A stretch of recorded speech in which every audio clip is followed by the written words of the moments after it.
June 1775. The sun rises over the wide steppes of southern Ukraine.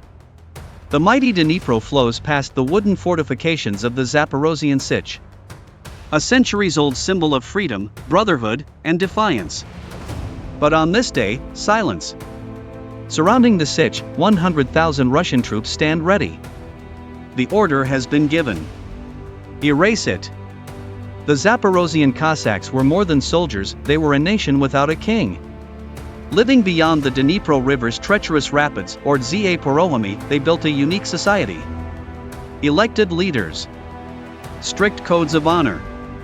A deep love for freedom. They answered to no czar, no sultan, only their council, the Rada. Their fortress, the Sich, was both a military base and a free republic. They fought Tatar raids, battled the Ottomans, and even challenged Polish rule. In the 17th century, the Cossacks allied with Moscow. They hoped to protect their land and rights. But over time, Moscow grew into an empire, and empires fear independence. By the mid-1700s, the Cossacks were being absorbed into the Russian military system. Step by step, their freedom was strangled. Catherine II, known as Catherine the Great, saw the Cossacks as wild relics of a past that didn't fit her centralized empire. To her, the Sich was no longer useful, it was dangerous. After the Russo-Turkish War ended in 1774, Russia no longer needed the Cossacks as border defenders. Instead, Catherine focused on reshaping her empire, removing all who stood outside her control. In secret, she signed the order to eliminate the Sich.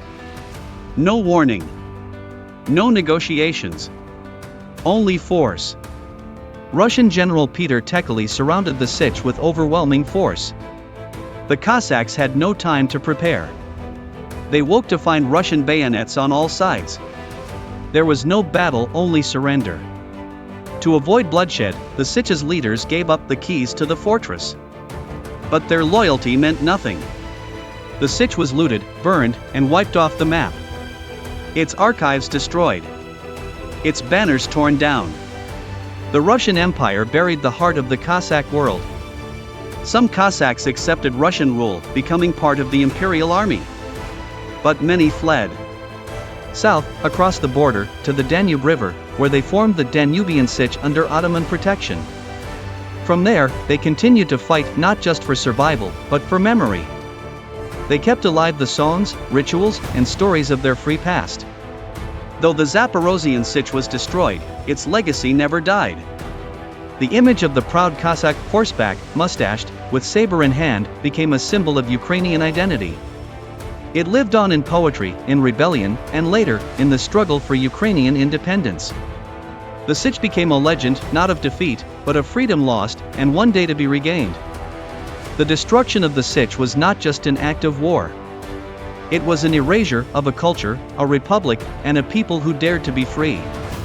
In 1775, the Russian Empire tried to silence the voice of the Cossacks. But history remembers. And the spirit of the Sich still rides on the wind of the steppes unbroken.